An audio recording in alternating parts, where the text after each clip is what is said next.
Christ is risen. Indeed, he is risen. Life gives a person an infinite number of chances. The tragedy is that many do not know how to recognize these chances.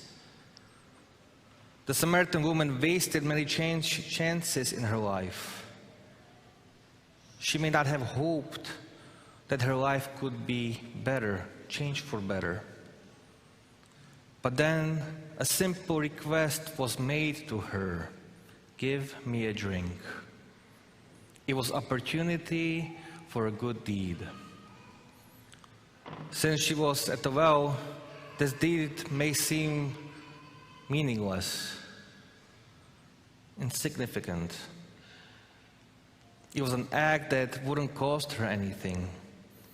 And this act was an act of goodness. And yet this goodness opened the doors for her to receive grace that completely changed her life. There are so many great chances hidden in the little things. We often miss them because maybe we can't recognize their true value. Perhaps it would be good to meditate more often on words of Jesus Christ, which reveal to us the value of every act within our life.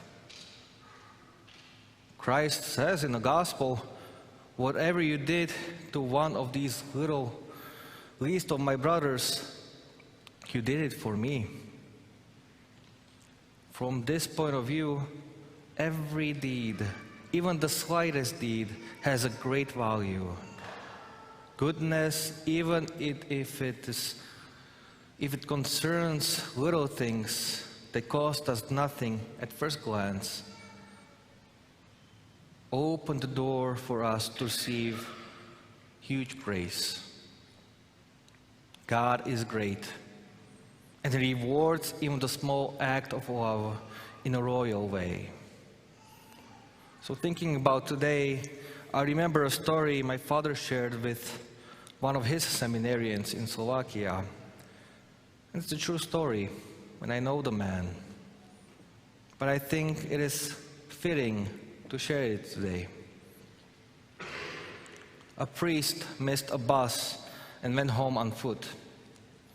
From city close by, he had barely covered 1 kilometer or 1 mile when the car stopped by him.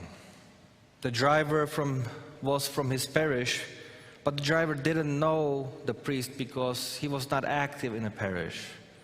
Actually, he was not active in any Christian life.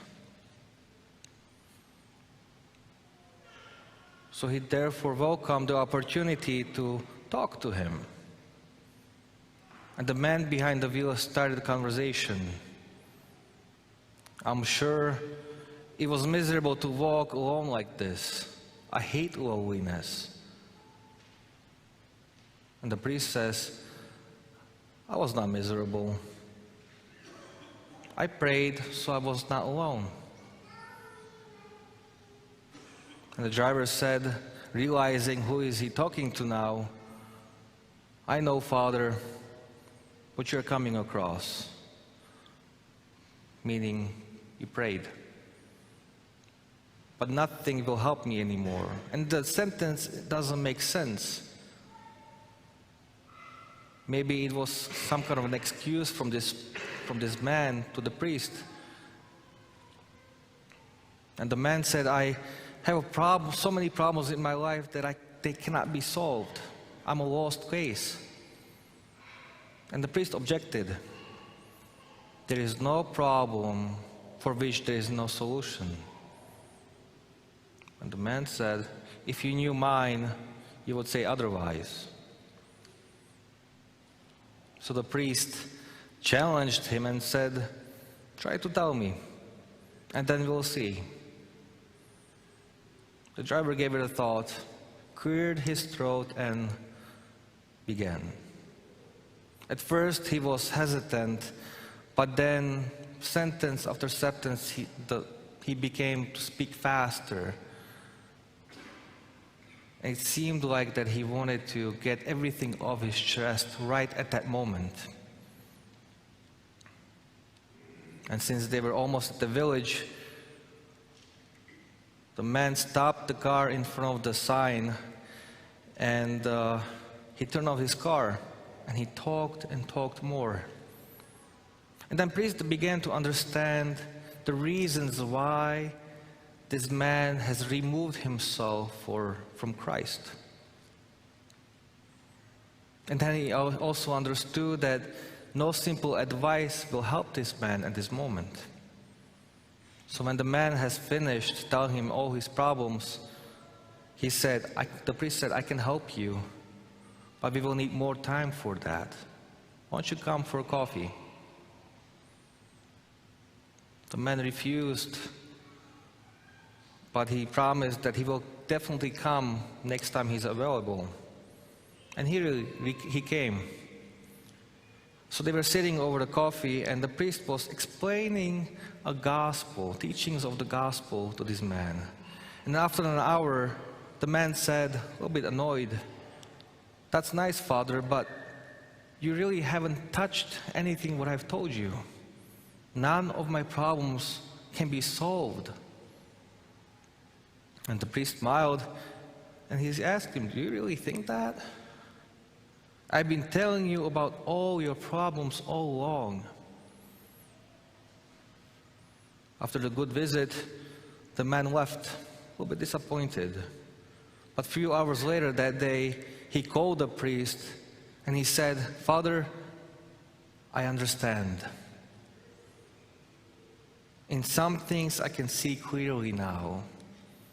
Can I come for a visit again and talk?" And then several more visits followed. However, the priest never directly touched on this man's problems. He only spoke of the doctrine, of the teachings of the gospel that are given in the gospel.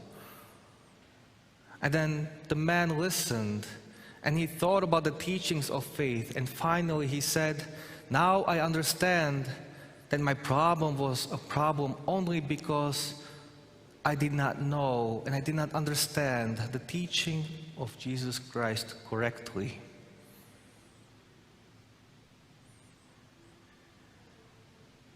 Of course, renunciation of the world followed. So the following Sunday, the priest spotted him, in the church. And that same Sunday, the man came to rectory and said at the door, "Father, it's time for me to confess." A new life began that day. A few years later have passed, and today this guy is one of the most zealous parishioners. And the priest considers him as a foundation block of the church, foundation pillar. What was the change of heart in this man? It was the small act of love when he stopped and gave a ride to a random guy to take him home. It was an action that cracked open the door for him to receive grace. Life gives us infinite number of chances. Let us not waste them just because they seem small and pointless. Let us learn from the Samaritan woman or from this young man who did not waste with their opportunity. They saw and they acted upon. We don't know what will trigger us to go deeper in our faith. Christ is risen.